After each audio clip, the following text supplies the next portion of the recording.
Aku hanya ingin mengambil sisa uang Rp50.000 di rekening almarhum ayahku untuk makan. Tapi saat teller ban menggesek buku tabungan kusam itu, alarm sunyi berbunyi, pintu ban terkunci otomatis, dan manajer ban berlari keluar sambil berteriak. Maafkan kelancangan kami, Nona muda. Ternyata, sebelum ceritanya dimulai, silakan tulis di kolom komentar dari daerah mana saja teman-teman yang menonton cerita ini. Jangan lupa like dan subscribe agar channel ini bisa semakin berkembang dan bisa mempersembahkan cerita yang lebih menarik lagi. Langit sore itu berwarna abu-abu pekat, seolah ikut menanggung beban kesedihan yang menggelayut di pundak Raina. Rintik hujan mulai turun membasahi tanah merah yang masih gembur itu, menyamarkan air mata yang sejak tadi mengalir tanpa henti di pipi tirusnya.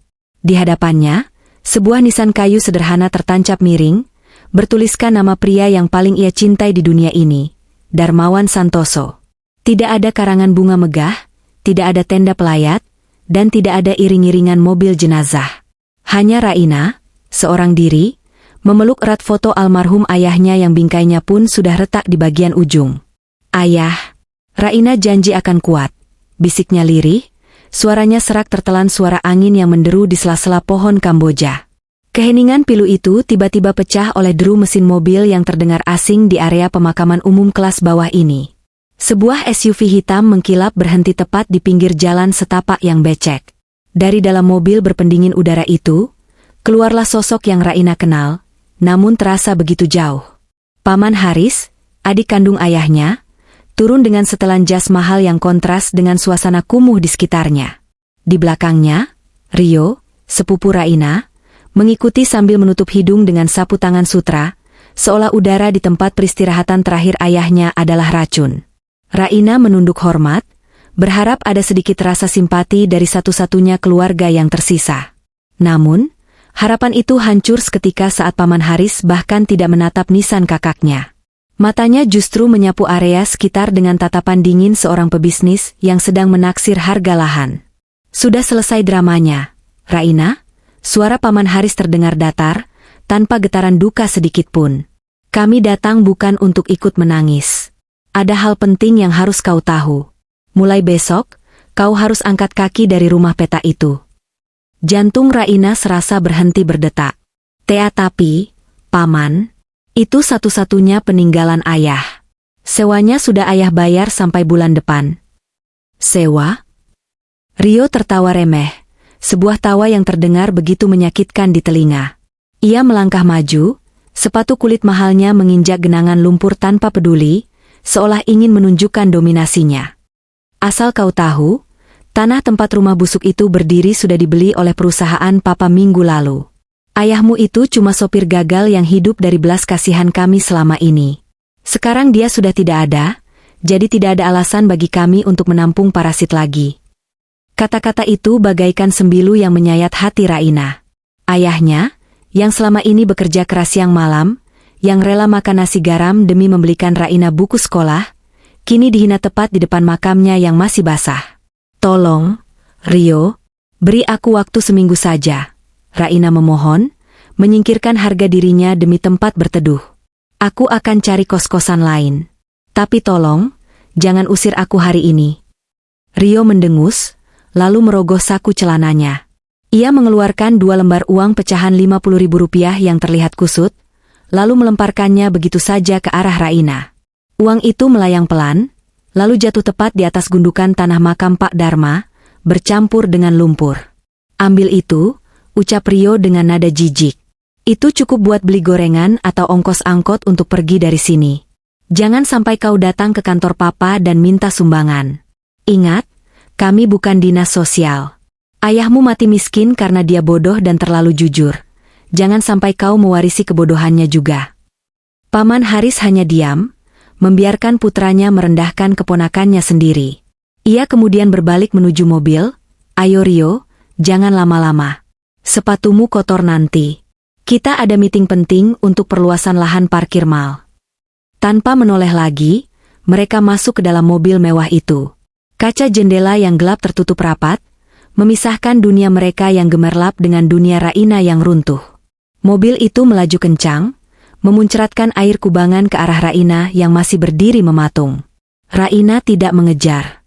Ia perlahan berlutut, tangannya gemetar memungut uang 100.000 yang tergeletak di atas makam ayahnya. Ia membersihkan lumpur dari uang itu dengan ujung bajunya sambil terisak. Bukan karena ia menginginkan uang itu, tapi karena ia tidak rela makam ayahnya dikotori oleh uang penghinaan mereka. Mereka salah, Ayah. Isak Raina semakin kencang di bawah guyuran hujan yang semakin deras. Ayah bukan orang gagal. Ayah adalah pahlawan buat Raina. Dengan langkah gontai dan hati yang remuk redam, Raina meninggalkan pemakaman. Ia tidak punya pilihan lain selain pulang ke rumah peta itu untuk terakhir kalinya, mengemasi barang-barang sebelum diusir paksa. Di benaknya, masa depan terlihat begitu gelap. Ia tidak tahu bahwa di rumah tua yang akan segera digusur itu, tersimpan sebuah rahasia di dalam kotak sepatu usang yang akan membalikan semua penghinaan hari ini menjadi penyesalan terbesar bagi Paman Haris. Takdir baru saja mulai memutar rodanya. Berikut adalah pengembangan narasi bab 2 dengan target panjang karakter sekitar 2.500 karakter. Narasi ini melanjutkan langsung kejadian di bab 1, mempertahankan nada emosional yang kuat, dan membangun jembatan menuju konflik utama di bab selanjutnya. Bab 2, kotak sepatu di bawah ranjang. Suara kunci berkarat yang beradu dengan lubangnya terdengar nyaring dan menyedihkan di tengah deru hujan yang semakin lebat. Raina mendorong pintu kayu rumah petaknya yang sudah lapuk, membiarkan aroma apek yang bercampur dengan bau obat-obatan khas ayahnya menyambut indera penciumannya. Dulu, aroma ini selalu membuatnya merasa aman, sebuah tanda bahwa ayahnya ada di rumah. Namun hari ini, aroma itu hanya mempertegas kekosongan yang menyesakkan dada. Rumah ini dingin, gelap, dan untuk pertama kalinya, terasa begitu asing. Raina tidak menyalakan lampu utama. Ia takut token listriknya yang tinggal sedikit akan habis sebelum ia selesai berkemas. Dengan diterangi cahaya remang dari lampu jalan yang menembus celah ventilasi, ia mulai menarik sebuah kardus mie instan bekas dari sudut ruangan. Perutnya berbunyi nyaring, perih karena belum diisi sejak pagi, namun rasa lapar itu kalah telak oleh rasa takut akan hari esok. Ucapan Rio di pemakaman tadi masih terngiang-ngiang di kepalanya seperti rekaman rusak. Mulai besok, kau harus angkat kaki. Satu persatu, Raina memasukkan pakaiannya yang tidak seberapa ke dalam kardus. Ia melipat kemeja batik kesayangan ayahnya yang sudah tipis di bagian kerah, menempelkannya sebentar ke pipi untuk merasakan sisa kehangatan yang mungkin tertinggal. Air matanya kembali menetes, jatuh membasahi kain lusuh itu. Ia tidak punya apa-apa lagi. Tidak ada tabungan, tidak ada perhiasan, bahkan ponselnya pun adalah model lama yang layarnya sudah retak 1000. Saat Raina berlutut untuk mengambil sandal tua ayahnya yang tergeletak di kolong tempat tidur besi, tangannya menyentuh sesuatu yang keras dan berdebu. Sebuah kotak sepatu bekas berwarna coklat pudar. Kening Raina berkerut. Ia ingat kotak ini. Dulu, setiap kali ia bertanya apa isinya, ayah hanya tersenyum misterius dan berkata, "Itu harta karun kita, Rain. Jangan dibuka kalau tidak darurat." Dengan tangan gemetar, Raina menarik kotak itu keluar. Debu tebal menyelimuti permukaannya, menandakan benda itu sudah bertahun-tahun tidak disentuh. Raina duduk bersila di lantai yang dingin, mengusap debu itu dengan ujung lengan bajunya. Hatinya berdebar. Apakah ini saat darurat yang dimaksud ayah? Ia baru saja diusir, dihina, dan sendirian. Jika ini bukan darurat, lalu apa? Perlahan, ia membuka tutup kotak itu. Aroma kertas tua langsung menyeruak. Di dalamnya, tidak ada tumpukan emas atau berlian seperti dalam dongeng. Hanya ada tumpukan foto hitam putih masa muda ayahnya bersama seorang pria yang wajahnya dicoret spidol merah, kemungkinan besar Paman Haris, dan sebuah buku kecil bersampul biru tua yang tergeletak di dasar kotak. Raina mengambil buku itu. Sebuah buku tabungan dari bank ternama, namun dengan desain sampul yang sudah tidak lagi diproduksi saat ini. Halamannya kaku dan menguning. Dengan nafas tertahan, Raina membuka halaman pertama. Matanya menyusuri deretan angka yang tercetak dengan tinta dot matrix khas mesin lama. Transaksi terakhir tercatat 15 tahun yang lalu, tepat di tanggal ulang tahun Raina yang kelima. Saldo akhir, Rp50.000. Bahu Raina merosot lemas. Tawa miris keluar dari bibirnya yang pucat. Rp50.000. Jumlah yang bagi Rio mungkin hanya seharga secangkir kopi, tapi bagi ayahnya dulu, Mungkin itu adalah sisa uang terakhir yang sengaja disisihkan dan tidak pernah diambil demi menjaga agar rekening ini tidak mati. Ayah, bisik Raina, jarinya mengusap angka nominal yang kecil itu. Bahkan sampai akhir, ayah menyisakan ini untuk makan Raina ya. Raina mendekap buku tabungan itu ke dadanya. Meski nilainya kecil, buku ini adalah satu-satunya peninggalan legal yang ia miliki. Ia tidak peduli jika bank akan menertawakannya, karena mencairkan saldo sekecil itu setelah belasan tahun tidak aktif. Baginya, uang 50.000 ini adalah penyambung hidup. Cukup untuk membeli nasi bungkus selama 2 hari ke depan, sambil mencari pekerjaan serabutan. Cukup untuk ongkos angkot mencari kosan murah di pinggiran kota. Malam itu, Raina tidur beralaskan tikar tipis di samping kardus-kardus yang sudah terisi penuh. Ia menggenggam erat buku tabungan biru itu dalam tidurnya, seolah takut benda itu akan hilang jika ia melepaskannya barang sedetik pun. Di luar, hujan mulai reda, menyisakan keheningan yang mencekam. Raina tidak tahu bahwa buku kecil di pelukannya itu bukanlah sekadar buku tabungan biasa. Ia tidak menyadari bahwa angka 50.000 yang tercetak di halaman terakhir hanyalah umpan visual, sementara di balik pita magnetik hitam di belakang buku itu, tersimpan kode akses menuju brankas raksasa yang nilainya bisa membeli seluruh harga diri orang-orang yang menghinanya tadi sore. Besok pagi, ia akan pergi ke bank dengan niat sederhana seorang anak miskin yang kelaparan.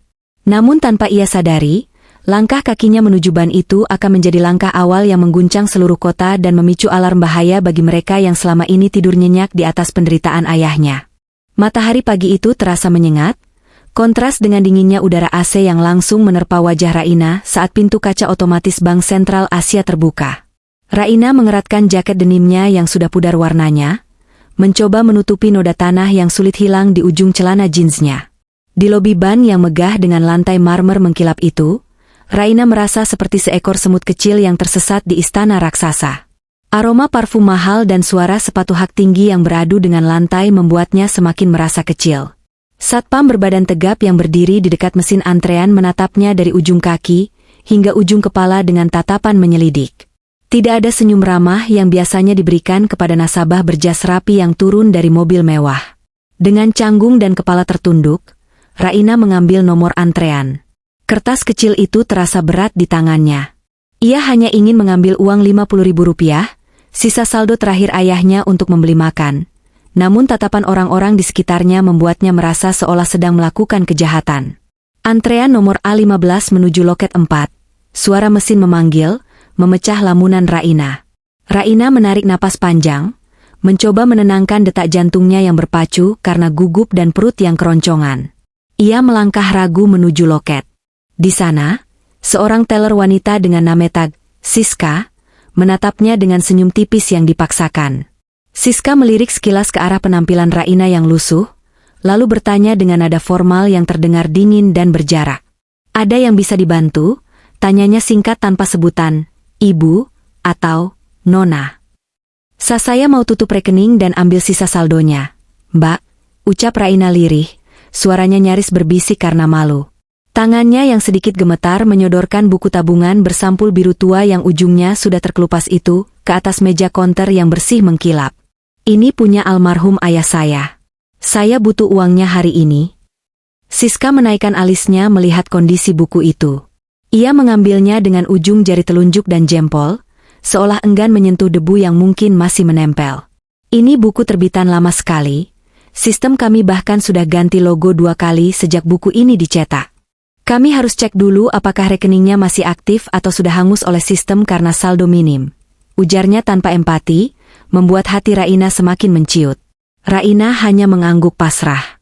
Dalam hati ia berdoa, "Tuhan, tolong jangan hangus.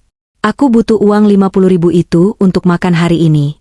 Aku tidak punya apa-apa lagi." Teller itu membuka halaman data, mengetikkan nomor rekening ke komputernya dengan gerakan malas, lalu menggesekkan pita magnetik buku itu ke mesin pembaca kartu di samping monitornya. Raina menunduk, tidak berani menatap wajah Siska, takut melihat ekspresi penolakan yang akan menghancurkan harapan terakhirnya. Namun, yang terjadi selanjutnya bukanlah suara struk yang keluar, melainkan sebuah bunyi bip panjang yang aneh. Bukan bunyi error biasa, melainkan nada rendah frekuensi tinggi yang membuat telinga berdengung namun nyaris tak terdengar oleh nasabah lain. Raina mendongak kaget. Ia melihat wajah Siska berubah drastis dalam hitungan detik. Warna merah di pipi teller itu lenyap seketika, berganti pucat pasi seperti mayat. Matanya terbelalak lebar menatap layar monitor, mulutnya sedikit terbuka namun tidak ada suara yang keluar. Raina ikut melirik sedikit lewat celah kaca. Layar komputer yang tadinya berisi menu standar perbankan kini berubah menjadi hitam total. Di tengahnya, berkedip tulisan berwarna emas dengan font tegas yang menakutkan. Axcode, Tier 1. Silent Protocol Activa. Mbak, ada apa? Apa uangnya tidak bisa diambil? Tanya Raina panik, takut ia merusak mesin ban karena buku ayahnya terlalu tua. Kalau tidak bisa, kembalikan saja bukunya, saya pergi. Siska tidak menjawab. Tangannya gemetar hebat di atas keyboard. Ia justru menekan sebuah tombol merah kecil tersembunyi di bawah meja dengan gerakan panik. Seketika itu juga, suasana bank berubah mencekam. Pintu kaca utama di depan sana terkunci otomatis dengan suara klik besi yang keras. Beberapa nasabah kaya mulai kasakusuk kebingungan melihat lampu indikator keamanan menyala. Jangan bergerak, Nona, bisik Siska dengan suara bergetar hebat. Tatapannya kepada Raina kini berubah total. Bukan lagi meremehkan, melainkan penuh ketakutan dan rasa hormat yang aneh. Mohon jangan tinggalkan tempat ini. Sebelum Raina sempat bertanya apakah ia akan ditangkap, pintu ruangan kaca di belakang teller terbuka kasar. Seorang pria paruh baya dengan setelan jas mahal, kepala cabang bank, berlari keluar dengan wajah berkeringat dingin. Ia tidak peduli pada antrean nasabah VIP lainnya yang protes. Matanya liar mencari sosok yang ada di loket 4. Saat matanya menangkap sosok Raina yang berdiri bingung dengan pakaian lusuh memeluk tas kusam, ia langsung menerobos keluar dari area kerja pegawai, melompati pembatas antrean. Raina mundur selangkah, ketakutan setengah mati. Apa ayah punya hutang besar? Apa aku akan dipenjara menggantikan ayah? Batinnya menjerit ketakutan. Namun, dugaan Raina salah total. Pria itu berhenti tepat di depan Raina. Napasnya terengah-engah sehabis berlari. Ia merapikan dasinya dengan gugup, lalu melakukan hal yang membuat seisi bank ternganga tak percaya. Ia membungkukkan badannya dalam-dalam di depan gadis miskin itu, sebuah gestur penghormatan tertinggi yang sangat tidak wajar. Mohon ampun atas kelancangan staf kami yang tidak menyambut Anda di pintu depan, ucap kepala cabang itu dengan suara lantang namun bergetar. Selamat datang kembali, pemilik otoritas tertinggi. Ruang VIP di lantai atas telah kami sterilisasi. Mari, ikut saya. Di sini tidak aman untuk membicarakan aset sebesar itu. Raina terpatung, lidahnya keluh. Buku tabungan biru itu masih tergeletak di meja teller, kini terlihat bukan lagi sebagai sampah masa lalu, melainkan sebagai kunci rahasia yang baru saja mengubah takdirnya detik itu juga. Raina menelan ludah, menatap sekeliling yang kini menatapnya dengan pandangan takut dan takjub. Ia baru sadar, hidupnya tidak akan pernah sama lagi. Hening. Hanya suara denting halus sendok perak yang beradu dengan cangkir porselen yang terdengar di ruangan itu. Raina duduk kaku di ujung sofa kulit berwarna krem yang empuknya justru membuatnya merasa tidak nyaman. Di hadapannya, di atas meja kaca yang berkilau, tersaji aneka kue basah dan segelas jus jeruk dingin. Perut Raina berbunyi pelan, meronta minta diisi. Namun tangannya terlalu takut untuk menjamah makanan mewah itu. Ia takut nanti disuruh membayar. Padahal uang Rp50.000 di rekening ayahnya pun belum tentu bisa cair. Di seberang meja, kepala cabang yang memperkenalkan dirinya sebagai Pak Edward, duduk dengan sikap tegak namun penuh takzim. Ia tidak lagi melihat Raina sebagai gadis kumuh dengan jaket denim pudar, melainkan seolah sedang menghadap seorang ratu. Pak Edward meletakkan buku tabungan biru tua itu di tengah meja dengan sangat hati-hati, seakan buku itu terbuat dari kaca tipis yang mudah pecah. Maaf kalau saya lancang bertanya. Suara Raina memecah keheningan, terdengar rapuh. Apa ayah saya punya utang besar pada bank ini? Kalau iya, saya tidak punya apa-apa untuk membayarnya. Pak, rumah kami pun sudah diambil orang. Pak Edward tersenyum getir, matanya menyeratkan rasa iba yang mendalam. Ia menggeleng pelan. Tidak, Nona Raina. Justru sebaliknya. Dunia ini yang berhutang besar pada kejujuran ayah Anda.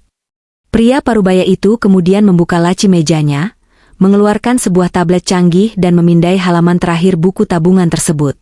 Sebuah proyeksi hologram kecil muncul di atas meja, menampilkan data grafik yang rumit dan logo perusahaan raksasa yang sangat Raina kenal, Harris Corp. Nona pasti mengira angka 50.000 yang tertera di sini adalah saldo uang. Bukan? Tanya Pak Edward lembut. Raina mengangguk ragu. Iya. Itu sisa uang makan kami? Bukan, Nona, sanggah Pak Edward tegas namun halus. Dalam sistem perbankan tingkat tinggi yang kami sebut blind trust, angka itu bukan nominal uang. Itu adalah kode persentase kepemilikan saham. Angka 5 di depan mewakili 50%, dan angka-angka 0 di belakangnya adalah kode aset likuiditas. Mata Raina membulat. Napasnya tercekat di tenggorokan. Ia mencoba mencerna kata-kata itu, namun akal sehatnya menolak. Maksud Bapak, ayah punya saham? Bukan sekadar punya, lanjut Pak Edward sambil mencondongkan tubuhnya. Ayah Anda, Bapak Darmawan Santoso, adalah pendiri tunggal Harris Corp 20 tahun yang lalu. Adik beliau, Pak Haris, hanyalah manajer operasional yang diberi kepercayaan. Namun, ketika Pak Haris mulai serakah dan memanipulasi data untuk menendang ayah Anda keluar, Pak Dharma memilih langkah yang tidak masuk akal bagi orang awam. Raina terdiam, air mata mulai menggenang di pelupuk matanya. Bayangan ayahnya yang pulang larut malam dengan baju sopir yang basah oleh keringat, makan nasi hanya dengan garam agar Raina bisa makan telur, berputar kembali di benaknya. Ayah memilih diam dan mundur. Suara Raina bergetar. Kenapa? Kenapa ayah membiarkan kami hidup susah kalau dia sebenarnya kaya? Karena beliau melindungi nyawa Anda, jawab Pak Edward dengan nada berat. Saat itu, Pak Haris sudah bermain dengan mafia tanah dan pencucian uang. Jika ayah Anda melawan secara terbuka saat Anda masih kecil, nyawa Anda berdua akan terancam. Jadi, Pak Dharma memindahkan 51% saham mayoritasnya ke dalam shadow account ini. Beliau memilih hidup sebagai orang miskin yang tidak dianggap, supaya Pak Haris merasa aman dan lengah, sambil diam-diam mengumpulkan bukti kejahatan adiknya dari luar sistem. Raina menutup mulutnya dengan tangan, menahan isak tangis yang meledak. Hatinya hancur berkeping-keping. Selama ini ia mengira ayahnya pasrah karena lemah. Ternyata, setiap butir nasi yang mereka hemat, setiap ejekan yang ayahnya terima dengan senyuman, adalah bentuk strategi perang sunyi demi melindunginya. Ayahnya bukan pecundang. Ayahnya adalah benteng yang menelan semua rasa sakit sendirian. Pak Edward menyodorkan sebuah kartu hitam tebal berbahan metal dan sebuah dokumen legalitas. Rekening ini aktif otomatis saat surat kematian Pak Dharma terbit di sistem kependudukan. Ini adalah akses penuh ke seluruh aset holding company. Nona Raina, Anda sekarang adalah pemegang saham pengendali mutlak. Secara hukum, Anda bisa memecat Pak Haris dan seluruh direksi korup itu detik ini juga. Raina menatap kartu hitam di tangannya. Dinginnya logam itu menjalar ke kulitnya, namun membakar semangat di dalam dadanya. Rasa lapar di perutnya hilang seketika, berganti dengan rasa lapar akan keadilan. Ia teringat wajah sombong Rio yang melempar uang ke makam ayahnya. Ia teringat tawa Paman Haris yang mengusirnya. Jadi, Raina mengangkat wajahnya. Matanya yang tadi sendu kini menyala dengan tekad baru yang belum pernah ada sebelumnya. Ia menghapus air matanya dengan kasar. Jadi, buku tabungan ini bukan untuk beli makan. Bukan, Nona, jawab Pak Edward sambil tersenyum bangga. Buku itu adalah palu hakim. Dan palu itu sekarang ada di tangan Anda. Raina menggenggam erat kartu itu. Ia bukan lagi gadis miskin yang meminta belas kasihan. Darah ayahnya, darah seorang pendiri kerajaan bisnis, mengalir deras di tubuhnya. Pak Edward, panggil Raina, suaranya kini terdengar lebih tegas meski masih menyisakan getaran kesedihan. Tolong cairkan dana operasional secukupnya. Saya butuh baju baru. Dan tolong hubungi orang-orang kepercayaan ayah yang Bapak tahu. Kita punya pekerjaan yang harus diselesaikan. Pak Edward mengangguk hormat. Siap, Bu Direktur. Protokol Kingfisher segera dilaksanakan. Raina menatap pantulan dirinya di kaca jendela ruang VIP. Di sana, ia melihat bayangan ayahnya tersenyum. Perang yang sesungguhnya baru saja dimulai. Mobil sedan hitam mewah dengan kaca anti peluru itu meluncur halus membelah kemacetan Jakarta. Raina duduk diam di kursi belakang yang berlapis kulit, matanya menatap kosong keluar jendela.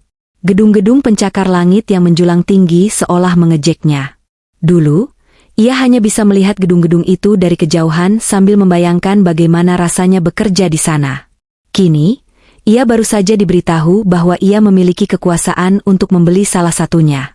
Namun, kekayaan mendadak ini tidak menyapu rasa sepi di hatinya.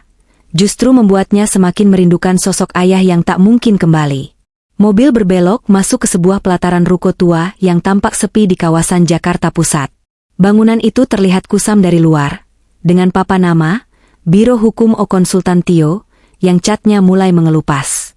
"Kita sudah sampai, Bu Direktur," ucap sopir pribadi yang disiapkan Pak Edward dengan nada hormat. Raina turun dengan ragu. "Di sini?" tanyanya pelan. Pintu ruko terbuka sebelum Raina sempat mengetuk. Seorang pria tua berambut putih dengan kacamata tebal berdiri di ambang pintu. Matanya yang rabun menyipit sebentar, lalu melebar saat melihat wajah Raina. Tanpa aba-aba, pria tua itu maju dan memeluk Raina erat, seolah menemukan anak kandungnya yang hilang. Tubuhnya bergetar menahan tangis. "Raina, kau benar-benar mirip ibumu," bisik pria tua itu dengan suara serak. "Maafkan Om Tio baru bisa menemuimu sekarang. Ayahmu melarang keras kami mendekatimu sebelum waktunya tiba." Raina tertegun, namun pelukan hangat itu meruntuhkan pertahanannya. Ia tahu siapa pria ini dari cerita ayahnya. Om Tio, sahabat seperjuangan ayah sejak kuliah, yang katanya sudah pindah ke luar negeri. Ternyata, dia selalu ada di sini, bersembunyi dalam bayangan. Di dalam ruangan yang dipenuhi tumpukan berkas itu, duduk seorang pemuda kurus dengan hoodie hitam yang sedang mengetik cepat di laptopnya. Ia tidak menoleh, tapi mengangkat tangannya menyapa. "Hai, bos kecil. Namaku Ken. Maaf tidak berdiri, aku sedang memblokir akses mata-mata Haris ke rekening lama ayahmu." "Duduklah, Nak," Pak Tio menuntun Raina ke kursi kayu tua. Wajahnya berubah serius. "Kita tidak punya banyak waktu untuk bersedih. Protokol Kingfisher yang disiapkan ayahmu sudah aktif. Ini adalah rencana darurat tingkat tinggi." Pak Tio meletakkan sebuah undangan tebal berwarna emas di depan Raina. Undangan itu bertuliskan, "Rapat Umum Pemegang Saham Luar Biasa, RUPSLB, Haris Corp. Besok pagi jam 10, di Hotel Grand Obsidian, pamanmu Haris akan menandatangani penjualan 100% aset perusahaan kepada investor asing dari Singapura," jelas Pak Tio dengan nada geram. Dia ingin mencuci uang hasil korupsinya, membawa kabur triliunan rupiah, dan meninggalkan perusahaan kosong dengan utang menumpuk yang akan dibebankan pada nama ayahmu. Darah Raina mendidih. Dia mau memfitnah ayah lagi, bahkan setelah ayah meninggal? "Benar," sahut Ken tanpa mengalihkan pandangan dari layar. "Mereka memalsukan tanda tangan Pak Dharma di dokumen utang. Jika besok pamanmu berhasil tanda tangan, sejarah akan mencatat ayahmu sebagai koruptor yang bangkrut, dan pamanmu sebagai pebisnis sukses yang bersih." Raina mengepalkan tangannya hingga buku-buku jarinya memutih. Rasa takut dan minder yang tadi menghantuinya perlahan lenyap, digantikan oleh api kemarahan yang dingin. Ia tidak boleh membiarkan nama ayahnya hancur. Ayahnya sudah berkorban seumur hidup demi nama baik. Raina tidak akan membiarkan pengorbanan itu sia-sia di tangan adiknya yang serakah. "Apa yang harus aku lakukan?" tanya Raina tegas, menatap mata Pak Tio lurus-lurus. Pak Tio tersenyum bangga. Ia melihat kilatan keberanian Darmawan di mata putrinya. "Kita akan datang ke sana. Kita akan batalkan rapat itu secara legal. Kau adalah pemegang 51% saham, suaramu adalah veto mutlak." Tapi Raina menunduk melihat pakaiannya. Jaket denim kusam, kaos oblong murahan, dan sepatu kets yang solnya sudah mau lepas. "Siapa yang akan percaya aku pemilik saham? Mereka akan mengusirku sebelum aku sampai di pintu depan. Rio pasti akan mempermalukanku lagi." Pak Tio menggeleng pelan. Ia menepuk tangan, dan dari ruang belakang muncul seorang wanita parubaya dengan membawa beberapa gantungan baju tertutup plastik hitam. "Raina, dunia bisnis itu panggung sandiwara. Orang menilai buku dari sampulnya, dan pamanmu menilai orang dari harganya, ucap Pak Tio lembut namun penuh makna. Malam ini, gadis kecil yang menangis di pemakaman itu harus istirahat. Besok, yang akan berjalan masuk ke hotel itu bukanlah Raina si anak yatim piatu. Pak Tio membuka plastik penutup pakaian itu, memperlihatkan setelan jas wanita, blazer, berwarna hitam pekat dengan potongan tai loret yang tajam dan elegan, lengkap dengan kemeja sutra putih. Itu adalah pakaian tempur seorang eksekutif kelas atas. Besok, yang datang adalah Darmawan muda. Lanjut Pak Tio, menyerahkan pakaian itu ke tangan Raina. Kita akan buat mereka menunduk, bukan karena kasihan, tapi karena takut. Bersiaplah, nak, transformasi dimulai sekarang. Raina menyentuh kain halus jas itu. Di dalam serat kain itu, ia merasakan harapan dan tanggung jawab yang besar. Ia mengangguk mantap. Tidak ada lagi air mata. Besok adalah hari penghakiman. Sementara Raina sedang mengumpulkan kepingan keberanian di ruko tua Pak Tio, suasana yang bertolak belakang terjadi di penthouse mewah lantai 40 milik Paman Haris. Ruangan itu dipenuhi aroma cerutu mahal dan tawa yang menggema pongah. Musik jazz mengalun lembut, mengiringi denting gelas kristal yang diisi anggur merah berusia puluhan tahun. Malam itu, Haris merayakan kemenangan yang ia yakini sudah di depan mata. Besok, tanda tangan di atas kertas kontrak akan menghapus jejak kakaknya selamanya dan mengubah warisan keluarga menjadi uang tunai triliunan rupiah di rekening pribadinya. Haris berdiri di dekat jendela besar yang menghadap kelap-kelip kota Jakarta. Ia mengangkat gelasnya ke arah langit gelap, seolah sedang mengejek arwah kakaknya. Bersulang untukmu, Mas Dharma, gumam Haris dengan senyum miring yang licik. Kau memilih hidup sebagai orang suci yang miskin, membusuk di rumah peta itu demi prinsip konyolmu. Lihat aku sekarang, aku yang menang. Besok, nama Haris Corp akan hilang, diganti nama investor asing, dan aku akan pensiun di Swiss dengan harta yang tak habis 7 turunan. Kau hanya meninggalkan tumpukan tanah basah dan anak perempuan yang cengeng. Pintu ruangan terbuka kencang. Rio masuk dengan wajah sedikit tegang, membawa tablet di tangannya. Ia mengabaikan suasana pesta kecil yang dibuat ayahnya. Pak, matikan dulu musiknya, potong Rio dengan nada mendesak. Haris berdecak kesal. Kenapa sih? Kau ini selalu merusak suasana. Besok kita kaya raya, Rio. Santai sedikit. Ini bukan waktunya santai, Pak. Rio menyodorkan tabletnya ke wajah ayahnya. Tim IT kita mendeteksi ada glitch aneh di server data lama. Ada aktivitas login menggunakan kode enkripsi lawas yang sudah mati 10 tahun lalu. Lokasinya terlacak di area Jakarta Pusat, tapi hilang timbul. Haris melirik sekilas, lalu tertawa meremehkan. Ia menepuk pipi anaknya pelan. Rio, kamu terlalu paranoid. Itu pasti cuma bug sistem atau hacker iseng yang coba-coba. Siapa yang punya kode itu? Kakekmu sudah mati. Pamanmu yang bodoh itu juga sudah mati. Anaknya? Si Raina? Haris tertawa lebih keras, sampai terbatuk. Gadis gembel itu buat makan saja susah. Kau pikir dia bisa meretas mainframe perusahaan? Dia bahkan mungkin tidak tahu cara menyalakan komputer. Rio terdiam, namun perasaannya tidak enak. Bayangan Raina yang memungut uang di makam tadi sore terlintas. Memang tidak mungkin gadis lusuh itu menjadi ancaman. Tapi entah kenapa, Rio merasa ada badai yang sedang bergerak senyap menuju mereka. Tapi Pak, sebaiknya kita perketat keamanan besok di hotel. Lakukan sesukamu. Haris mengibaskan tangan, kembali menatap gelas anggurnya. Asal jangan biarkan ada pengemis masuk. Besok banyak wartawan. Aku mau citra kita bersih saat serah terima. Jauh dari kemewahan itu, di sebuah kamar kecil di belakang kantor Pak Tio, Raina menatap pantulan dirinya di cermin panjang. Gunting rambut tergeletak di meja. Rambut panjangnya yang dulu sering dikepang oleh ayahnya, kini ia potong sebahu dan ditata rapi, memberikan kesan tegas dan dewasa. Wajah polos yang biasanya tanpa riasan, kini dipulas makeup tipis namun tajam. Bukan untuk mempercantik diri, tapi untuk menyembunyikan mata sembab yang bengkak karena menangis seharian. Raina mengenakan kemeja putih sutra itu, lalu menyarungkan blazer hitam pemberian Pak Tio. Ukurannya pas, seolah baju itu memang dijahit untuknya. Saat ia mengancingkan jas itu, Ia merasa seperti sedang mengenakan baju zirah besi. Ini bukan Raina yang lemah, bisiknya pada bayangan di cermin. Ia menyentuh dadanya, merasakan detak jantung yang berpacu kencang. Raina yang lemah sudah ikut dikubur bersama ayah tadi sore.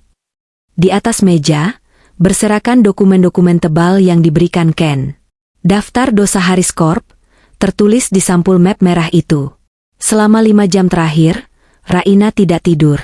Ia membaca setiap lembar, menghafal setiap angka penggelapan dana, memahami setiap celah hukum yang dijelaskan Pak Tio. Otaknya bekerja keras, didorong oleh rasa sakit hati yang mendalam. Ia sadar, besok ia tidak akan bertarung dengan otot, tapi dengan data dan wibawa. Ken mengetuk pintu pelan. Bos kecil, mobil sudah siap. Pak Tio bilang, kalau kau mau mundur, ini kesempatan terakhir. Begitu kita keluar dari pintu ini, tidak ada jalan kembali. Perang dimulai. Raina mengambil napas panjang, lalu mengembuskannya perlahan. Ia mengambil kacamata baca berbingkai emas yang disiapkan untuk menambah kesan intelektual, lalu memakaikannya. Tatapan matanya di balik lensa itu kini dingin, tenang, dan mematikan. Aura kepemimpinan ayahnya yang selama ini terpendam, kini memancar kuat. Bilang pada Pak Tio, jawab Raina sambil meraih tas dokumen di meja. Suaranya tidak lagi bergetar. Kita tidak akan mundur satu langkah pun. Paman Haris mengundang investor untuk pesta penjualan, tapi dia lupa mengundang pemilik aslinya. Jadi, ayo kita datang dan beri dia kejutan. Raina melangkah keluar kamar. Di luar, fajar mulai menyingsing, membawa cahaya matahari yang akan menyoroti panggung sandiwara terbesar dalam hidupnya. Hari pembalasan telah tiba.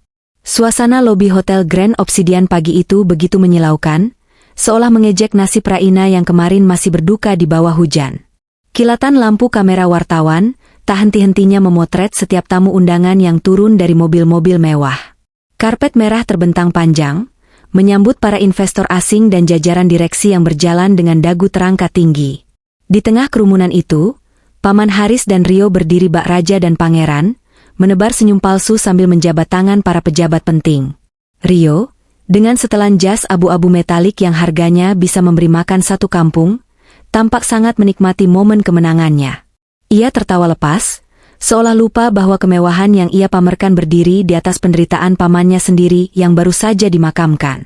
Hari ini sejarah baru, Pak, bisik Rio bangga. Haris hanya mengangguk. Matanya berbinar menatap logo Haris Corp yang terpampang besar di pintu masuk. Namun, hiruk-pikuk itu mendadak sedikit mereda ketika sebuah sedan hitam matte berhenti tepat di ujung karpet merah. Mobil itu bukan supercar mencolok seperti milik Rio, tapi memancarkan aura wibawa yang kelam dan misterius.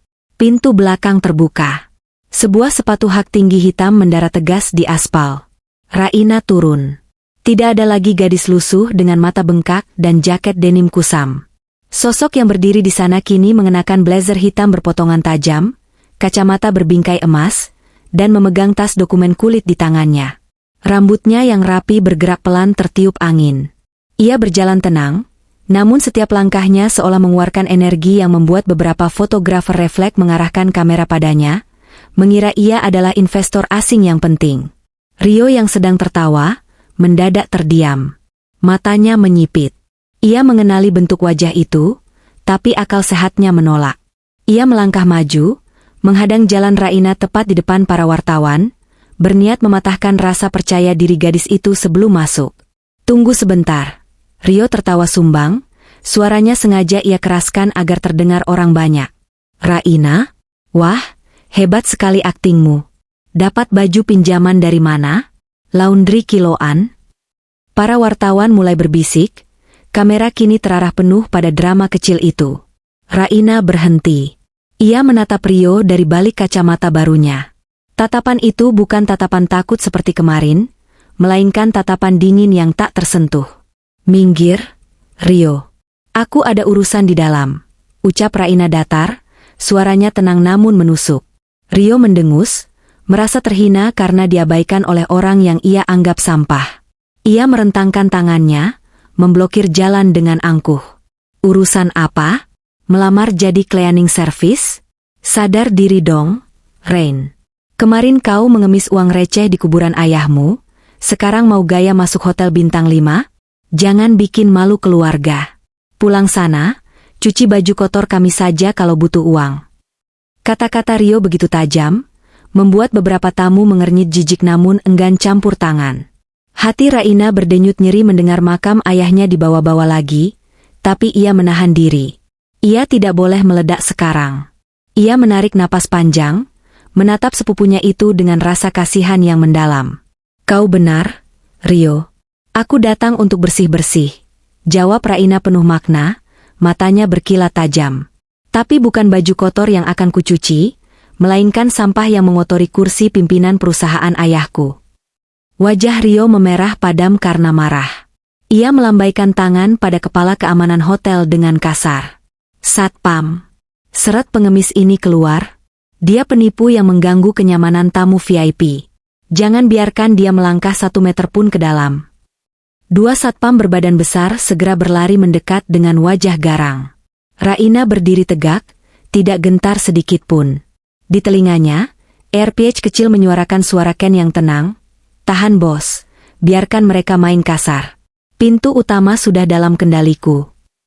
2 petugas keamanan berbadan tegap itu sudah berada dalam jangkauan lengan, siap menyeret Raina secara paksa dari karpet merah. Rio menyilangkan tangan di dada, senyum licik mengembang lebar di bibirnya, menanti momen sepupunya dipermalukan di hadapan puluhan lensa kamera wartawan. Bawa dia ke pintu belakang. Tempat pembuangan sampah lebih cocok untuk penipu sepertinya. Seru Rio angkuh, suaranya sengaja ia lantangkan. Raina tidak bergeming. Ia tidak meronta, tidak menangis, dan tidak memohon belas kasihan seperti yang diharapkan Rio. Di tengah kepungan itu, Raina hanya menyentuh pelan RPH kecil di telinga kanannya.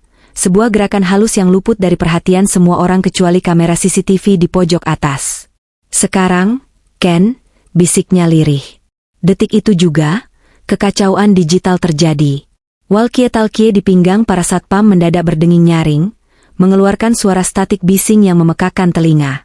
Lampu indikator pintu utama hotel yang semula berwarna merah tanda terkunci mode VIP, tiba-tiba berkedip hijau cepat.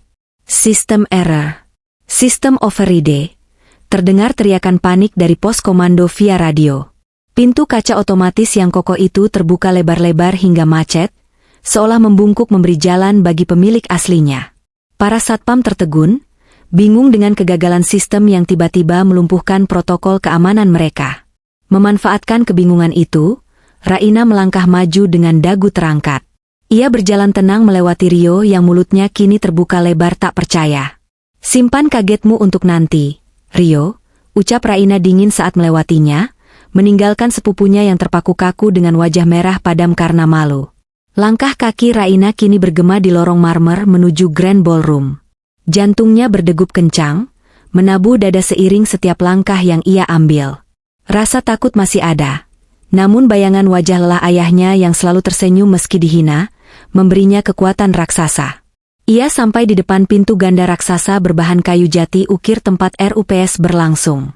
Di dalam sana, terdengar suara Paman Haris yang sedang berpidato membanggakan dirinya sendiri. Tanpa menyentuh gagang pintu, Raina berdiri tegak. Ken kembali melakukan sihirnya dari jarak jauh. Klik. Kunci magnetik terlepas. Pintu raksasa setinggi 4 meter itu terbuka perlahan secara otomatis, menciptakan efek dramatis yang sempurna. Cahaya terang dari lorong menerobos masuk, memotong keremangan ruang rapat yang syahdu. Ratusan pasang mata di dalam ballroom, sontak menoleh ke arah sumber cahaya. Keheningan menyergap ruangan yang tadinya riuh. Paman Haris menghentikan pidatonya, mikrofon di tangannya turun perlahan. Di ambang pintu, siluet Raina berdiri tegak. Diterangi cahaya belakang backlight yang membuatnya tampak seperti sosok yang agung dan tak tersentuh. Raina melangkah masuk. Suara heelsnya yang beradu dengan lantai terdengar berirama, membelah lautan manusia yang menatapnya penuh tanya. Ia tidak berjalan menunduk seperti gadis miskin kemarin. Ia berjalan dengan sorot mata tajam seorang pewaris tahta. Para investor asing mulai berbisik-bisik kagum, mengira ia adalah tamu kehormatan rahasia. Raina terus berjalan lurus, melewati barisan direksi yang tercengang, menuju meja bundar paling depan. Di sana, Terdapat satu kursi kosong berlapis bludru merah yang disiapkan sebagai simbol penghormatan palsu untuk mendiang kakaknya. Kursi yang seharusnya kosong selamanya. Tanpa ragu, Raina menarik kursi itu dengan elegan, lalu duduk dengan sikap sempurna. Ia meletakkan tas dokumennya di meja, lalu menatap lurus ke arah Paman Haris yang wajahnya kini pucat pasi di atas podium. "Silakan dilanjutkan, Paman." Suara Raina memecah kesunyian yang mencekam, tenang namun penuh intimidasi. "Maaf saya terlambat. Ada sedikit sampah yang harus saya singkirkan di pintu depan tadi." Wajah Paman Haris berubah drastis, dari pucat pasi menjadi merah pada menahan amarah yang meledak. Urat-urat di lehernya menonjol saat ia mencengkeram pinggiran podium kayu itu kuat-kuat, seolah ingin meremukannya. Kehadiran Raina yang duduk tenang di kursi kehormatan dengan wibawa yang tak terbantahkan bukan hanya sebuah gangguan, tapi sebuah tamparan keras tepat di wajahnya di hadapan para investor asing. "Apa-apaan ini?" "Keamanan," teriak Haris. Suaranya menggema kasar melalui sound system, membuat para tamu undangan terlonjak kaget hingga gelas minuman mereka berdenting. "Siapa yang mengizinkan wanita gila ini masuk? Dia ini keponakan saya yang sedang stres berat, karena ayahnya baru saja meninggal. Dia butuh rumah sakit jiwa, bukan rapat saham." Rio yang baru saja berhasil menerobos masuk dengan napas terengah-engah dan wajah berkeringat, langsung menunjuk wajah Raina dengan telunjuk gemetar. "Dia penipu. Baju mahal yang dipakainya itu pasti hasil curian. Jangan percaya padanya, dia cuma anak sopir miskin yang cari sensasi. Seret dia keluar sekarang." Para hadirin mulai kasakusuk, menatap Raina dengan pandangan ragu bercampur kasihan. Bisik-bisik mulai terdengar, meragukan kewarasan gadis muda itu. Namun, Raina tidak gentar sedikitpun. Ia perlahan berdiri, gerakan tubuhnya begitu anggun namun memancarkan kekuatan yang mengintimidasi. Tangannya terulur mengambil mikrofon nirkabel yang tergeletak di meja bundar itu. Suara denging feedback singkat mencuit, membuat ruangan kembali hening seketika.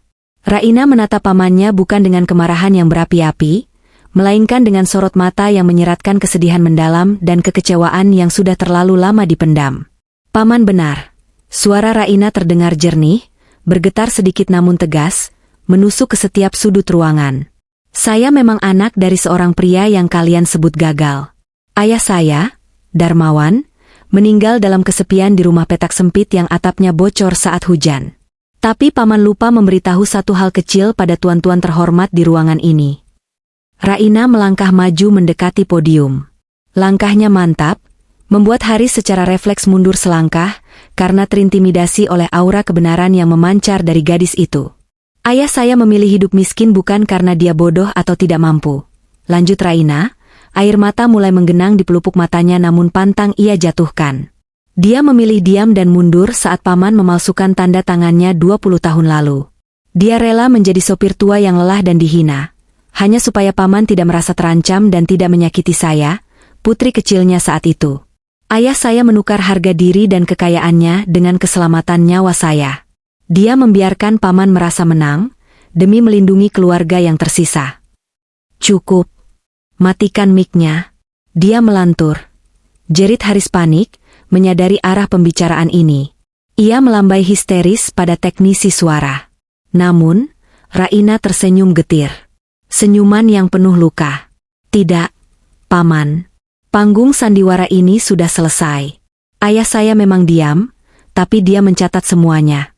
Setiap sen uang yang paman curi, setiap aset perusahaan yang paman jual diam-diam untuk foya-foya, ayah tahu. Dan hari ini, si bodoh, itu akan berbicara dari kuburnya." Raina menjentikan jarinya ke arah kamera CCTV di sudut atas ruangan. "Ken, tunjukkan pada mereka siapa pemilik sebenarnya." Detik itu juga, layar raksasa LED di belakang podium yang semula menampilkan grafik keuntungan palsu buatan Rio, berkedip glitz. Logo emas Haris Corp pecah berkeping-keping, digantikan oleh sebuah tampilan dashboard perbankan hitam dengan tulisan merah menyala, "Audit Forensik, Darmawan Holdings." Angka-angka merah bermunculan dengan cepat, siap menelanjangi semua kebohongan yang telah dibangun selama 2 dekade. Jeritan panik Paman Haris seketika tenggelam oleh suara riuh keterkejutan ratusan tamu undangan. Layar LED raksasa di belakang podium, yang seharusnya menampilkan grafik keuntungan palsu, kini berubah menjadi dinding pengakuan dosa yang mengerikan. Data forensik itu bergerak cepat bak air bah, menelanjangi kebusukan yang tersembunyi selama ini. Terpampang jelas aliran dana perusahaan yang dibelokkan secara ilegal. Pembelian penthouse mewah atas nama istri Haris, deretan mobil sport Rio, hingga tagihan judi di luar negeri, semuanya lengkap dengan tanggal dan jam transaksi. Ini fitnah. Matikan layarnya. Itu rekayasa komputer, raung Haris histeris. Wajahnya banjir keringat dingin, matanya liar mencari jalan keluar. Ia hendak menerjang ke arah meja operator, namun langkahnya terhenti kaku. Pak Tio, pengacara tua yang setia, berdiri dari kursi tamu barisan depan. Dengan tenang, ia mengangkat sebuah map tua yang kertasnya sudah menguning termakan usia. Data di layar mungkin bisa Anda sangkal. Tuan Haris, suara Pak Tio terdengar berat, membelah kekacauan. Tapi akta pendirian perusahaan tahun 2005 dengan cap notaris basah ini tidak bisa berbohong. Di sini tertulis mutlak, Darmawan Santoso adalah pemilik 60% saham prioritas. Anda hanyalah pelaksana tugas yang diberi amanah, namun Anda hianati. Rio yang sebelumnya begitu angkuh, kini menciut ketakutan di pojok ruangan. Para investor asing berdiri serempak, menutup laptop mereka dengan wajah kecewa, membatalkan kontrak sepihak. Namun, momen paling memukul belum tiba. Layar di depan mendadak berubah lagi. Kali ini bukan angka, melainkan sebuah video lawas yang resolusinya agak buram. Wajah Pak Darma muncul di sana. Ia mengenakan batik sederhana yang lusuh, baju yang sama yang ia pakai saat menggendong Raina kecil. Tatapannya ke arah kamera begitu teduh, kontras dengan kekejaman dunia bisnis yang ada di ruangan itu. Haris. Suara parau Pak Darma dari masa lalu bergema, membuat napas Haris tercekat seolah lehernya dicekik. Jika video ini berputar di depanmu, artinya aku sudah tidak ada di dunia ini, dan kau telah gagal memenuhi janjimu untuk menjaga Raina. Aku memberimu waktu 20 tahun untuk berubah, adikku. Aku membiarkanmu menikmati kursi empuk itu, berharap suatu hari nuranimu akan mengetuk. Tapi ternyata, keserakahan telah benar-benar mematikan hatimu. Air mata Raina tumpah tak tertahan melihat wajah ayahnya yang begitu ia rindukan. Ia ingat momen itu, saat ayahnya berkata sedang membuat surat wasiat di kamar sempit mereka yang bocor. Dan untukmu, Raina, putriku, lanjut suara di video itu, nadanya berubah sangat lembut hingga menyayat hati siapapun yang mendengarnya. Jangan membenci pamanmu. Kasihani dia. Orang yang mengejar dunia dengan cara mencuri, tidak akan pernah tidur nyenyak. Ambil kembali hakmu, nak, bukan untuk membalas dendam, tapi untuk membuktikan pada dunia bahwa kejujuran ayah bukanlah sebuah kelemahan. Video berakhir fade out. Keheningan total menyergap ballroom. Paman Haris jatuh terduduk di lantai, kakinya lemas tak bertulang. Ia tidak dikalahkan oleh senjata api atau pasukan keamanan, melainkan hancur lebur oleh pesan kasih sayang dari kakak kandung yang selalu ia sebut bodoh. Pertahanannya runtuh seketika.